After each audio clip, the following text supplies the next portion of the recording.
My grandpa, a retired homicide detective, just told me the case that still keeps him up at night. He was a detective for 27 years of his life, and I grew up listening to the tales of he and his fellow lawmen. As a child, he obviously amended the stories quite a bit to make them age appropriate, but as I grew up, more and more of the true stories came out. Starting about 2 years ago, my grandpa got sick. He's been on a slow decline ever since, and while it's been one of the hardest things I've ever had to deal with, his illness acted as the catalyst for a set of stories he'd never before brought up. He said he kept them filed away deep in the folder he doesn't like to open. He calls them the impossible ones. But this last one, the one he told me last night, he says it's the one that still keeps him up some nights, the one he thinks about every day.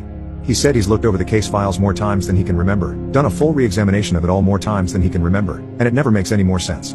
He said he only told me now because he can feel in his bones that he doesn't have a lot of time left. I recorded him telling me the story, so what follows is my transcription of the case, verbatim.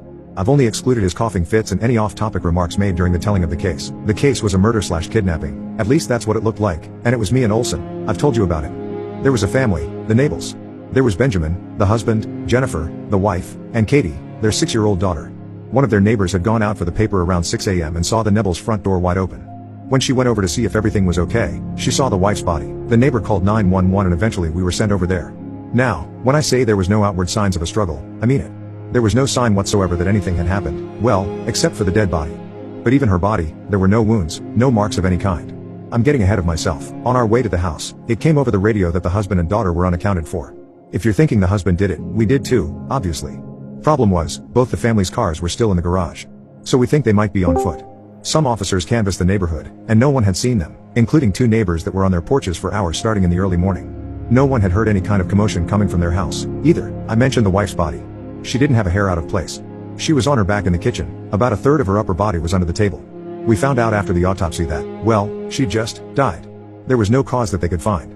She'd been a perfectly healthy woman, didn't smoke, didn't drink, ate right, exercised. It was like she just blinked her eyes and gone from alive to dead. Anyways, we searched the house. We went through it with a fine-tooth comb, basement to attic, found nothing. No evidence of a struggle, no weapon, nothing. So we left. We'd spent hours in that house, thought maybe we should come back in a day or two with some fresh eyes. We went over to where Benjamin worked. He was a supervisor at a lumber yard. According to his coworkers, he'd shown up at work that morning just before 5 a.m. when he got and he worked on this narrow crate thing he was building in his office, something he told his coworkers was a project for his house.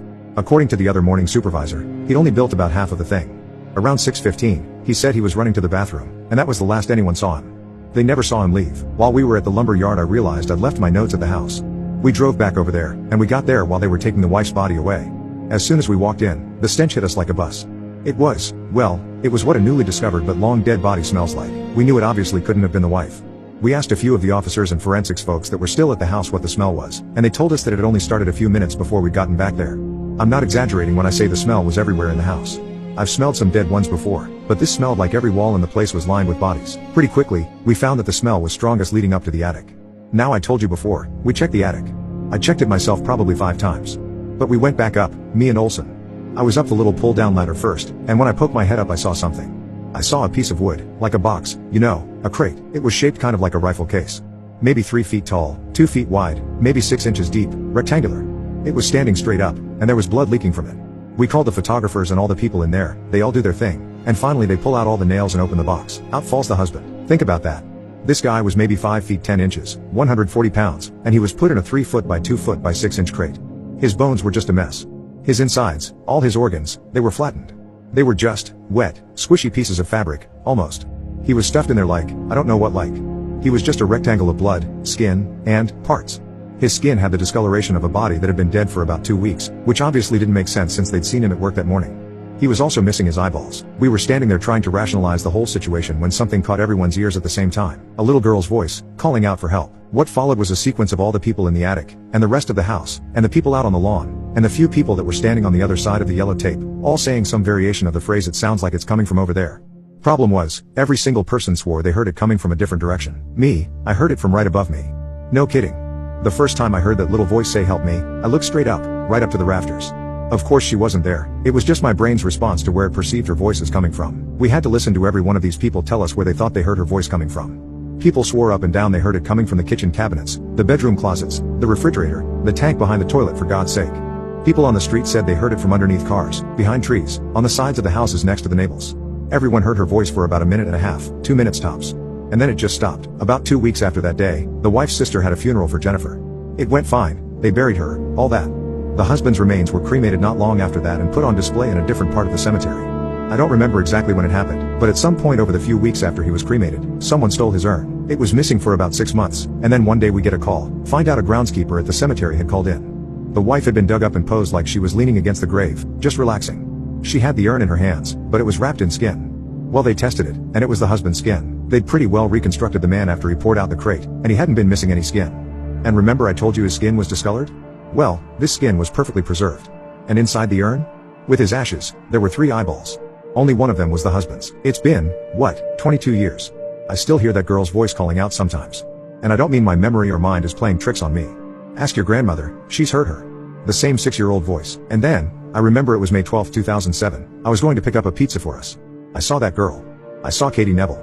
I don't mean I saw her grown up. I don't mean I saw a little girl that looked like her when she was young. I mean I saw that fucking kid.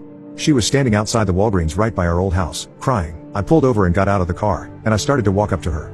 I can't explain how I felt in that moment. I was nauseous. I was so afraid. Terrified. More than I've ever been. She looked right at me and said in that same voice, "Help me, please." I don't know what the hell happened, but she just disappeared. I never took my eyes off her. She was just there 1 second, gone the next. I thought I was losing my mind. I was seriously worried about my mental health. But then, about an hour after I got back home, the phone rang. It was Olson. Hadn't talked to the son of a gun in 5 years, and he called me that night. Said he saw Katie Neville sitting on a bus stop bench, crying. He lived on the other side of the country. Unalived himself the next day. My grandpa took a deep breath after that. There's never a good ending to these stories, I know. If there was, they wouldn't be the impossible ones. I'd have figured them out one way or the other. And I know I've told you some others, but that girl's voice still wakes me up in the middle of the night. Sometimes I hear it from downstairs, sometimes from the bathroom. Sometimes I'll be laying on my side, facing away from your grandmother, and it'll sound like it's coming from her mouth. We never found a trace of that girl, nothing. I told you what they do with those cases, the goddamn it. I'm sorry. That's it. That's the worst one. Some of the other ones might sound worse to you, but that's the worst for me. Okay, he told me he didn't want to talk about it anymore, and said now that he told me, he'd never talk about it again.